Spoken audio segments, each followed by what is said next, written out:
Hello folks, quick little video blog. Want to get this out quickly. And an advantage of YouTube over my written blog over at ColoradoSpringsNinjutsu.com is that my blog at my site is off of a template and it doesn't have a provision for comment section.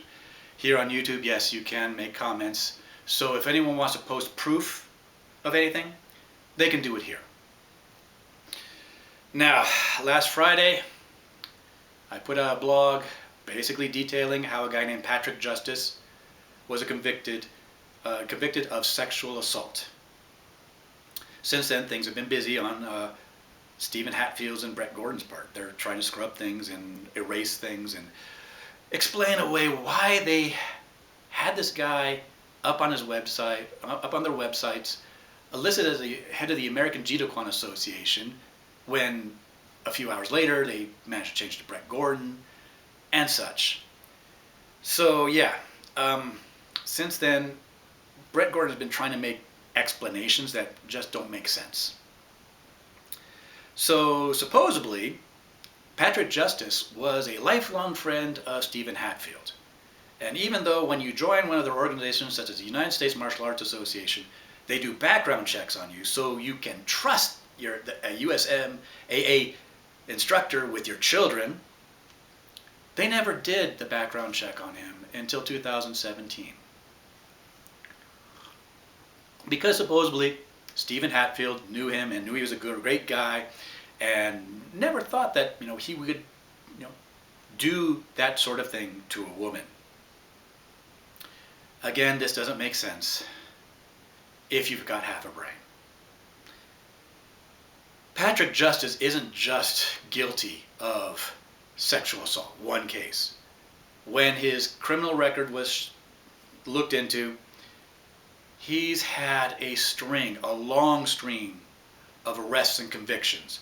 We're talking assault and battery, burglary, violent crimes and actual criminal crimes. Not, nothing like, driving with expired tags for over 6 months. That's actually what Bret Gordon's arrest record is on. Nothing, rather chicken shit. But Patrick Justice, yeah, battery, assault, burglary, and Stephen Hatfield claims that he knew him for almost his entire life and thought he was a great guy. Something doesn't add up here, folks. And not just that Stephen Hatfield should have known about it, or maybe knew about it and isn't truthful,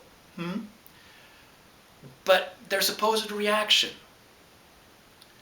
According to the story, in 2017, they finally did a background check, found out that he had a criminal record, and confronted him, and he admitted it, and they gave him a chance to step down.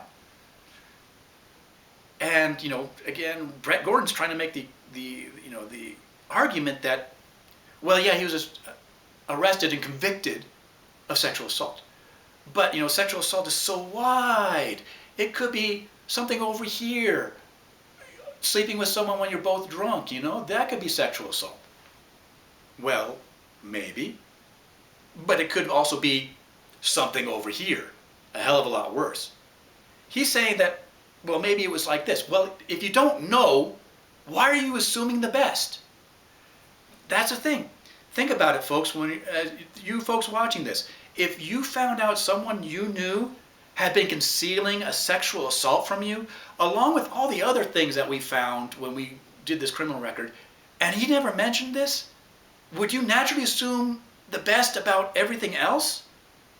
Would you at least find out what the sexual assault details were before you start defending this guy and claiming that he was turning his life around?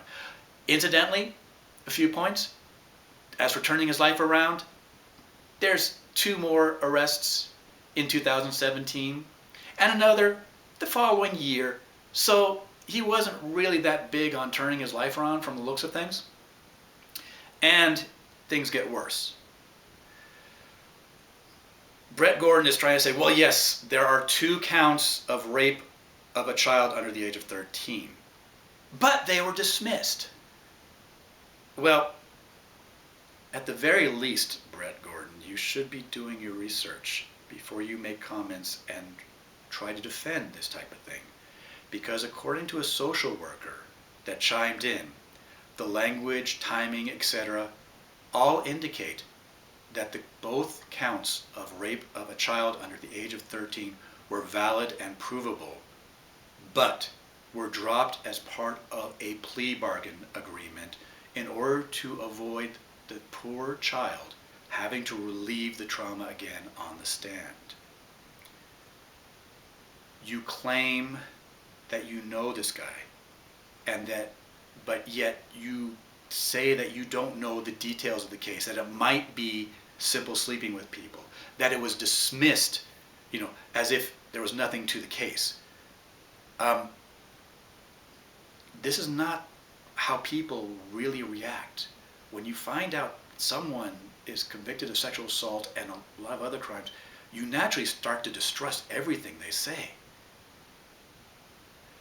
So there's a whole lot of disbelief about you. I mean, and this is on top of all the other things that you've said, like, you're the soke of a system started by some guy with a, Japanese guy, no records of him in Japan or America, non-Japanese name, no one's ever seen him aside from people that are close to you.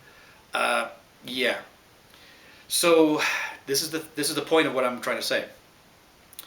There's a blogger that goes by the name of Lourdes Sapiens, and he has made a very good point and a very good demand. We do not believe that you do background checks on anybody. We think that the talk about doing background checks so that you can, parents can leave their kids with your instructors is bogus. At the very least, to show good faith, you say that you did a background check on Patrick Justice. Post it. Show it. Redact the information such as social security numbers that show up there. But since you say it did it only about 3 years ago, you should still have the paperwork.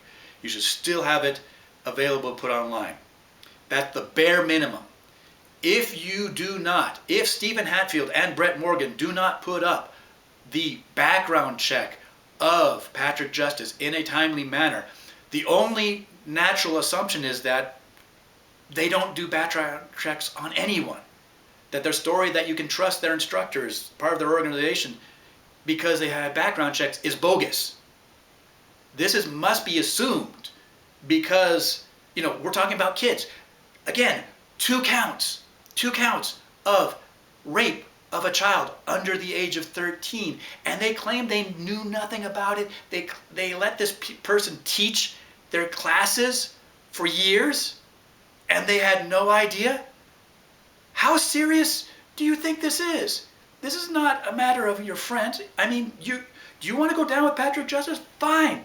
To keep kids, safe, we have to trumpet this all over the world. We have to make sure that everyone in Middle America knows that if you're part of the organization that, your children are vulnerable. And in order to protect the children, that's what we will do. Now, Bret Gordon, I know you're going to watch this. You've got two choices. You could do what they say and show that the bare minimum that you did do a background check on him, and there's no reasonable explanation not to.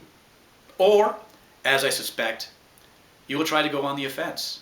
You will attack me, you will attack Lourdes, you will attack all the other people that are pointing out that your story makes no sense and the flaws, the lies, etc. You'll try to say something about us and how you're being bullied or whatever. So but I think that most people watching this, that if you immediately turn around and start playing the victim card and attacking people, spreading lies like you have, then it's pretty certain that what I say about background checks and such are bogus.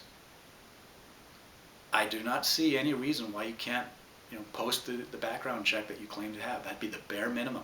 So, ball's in your court, Bret. Show the background report, or do as I say you're going to do and go on the offensive to try to divert attention. Looking forward to seeing which one you prove to be.